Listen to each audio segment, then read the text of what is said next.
15 જૂન 2025 થી 15 જુલાઈ 2025 આ એક મહિનાનો સમય 6 રાશિના જાતકો માટે શુભ ફળ લઈને આવી રહ્યો છે। તેનું કારણ તે છે કે ગ્રહોના રાજા તેવા સૂર્ય દેવતા વર્તમાન શુક્રદેવની વૃષભ રાશિમાંથી મિથુન રાશિ કે જે બુધદેવની રાશિ છે, તેમના યુવરાજની રાશિ છે, તેમાં ગોચર કરવા જઈ રહ્યા છે એક મહિના માટે।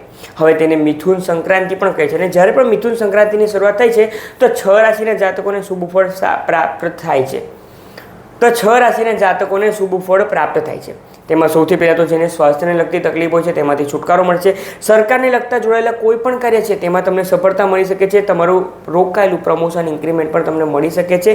સાથે જ તમે તમારા બોસ, તમારા મેનેજમેન્ટ સાથે જે કંઈ પણ પ્રસ્તાવ મૂકશો તેમાં તે લોકો ખુશી તેને એક્સેપ્ટ કરી શકે છે। નવી જોબ મળવાના પણ સંજોગો બની રહ્યા છે। બિઝનેસમાં ખૂબ વધારે સફળતા તમને અચાનક જ મળી શકે છે।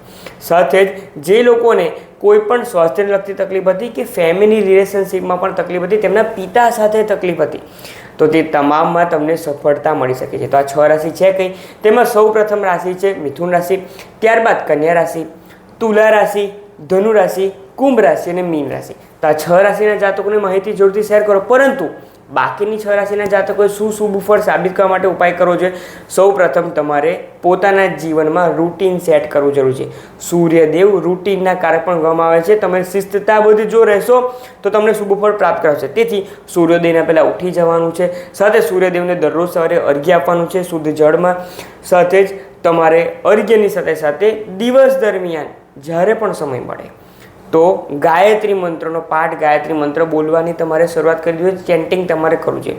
જો આ પ્રમાણેના તમે સૂર્યદેવને લગતા જો સૂર્ય સાધના, સૂર્ય ઉપાસના કરશો તો સૂર્યદેવ આ એક મહિનામાં તમને પણ શુભ ફળ આપીને જઈ શકે છે। તો જો માહિતી પસંદ આવી તો વધારે લોકોને ફ્રેન્ડ્સ અને ફેમિલી ગ્રુપમાં શેર કરો અને કમેન્ટમાં હર હર મહાદેવ લખવાનું ન ભૂલશો। આપ સૌમાં રહેલા શિવ તત્વને મારા વંદન।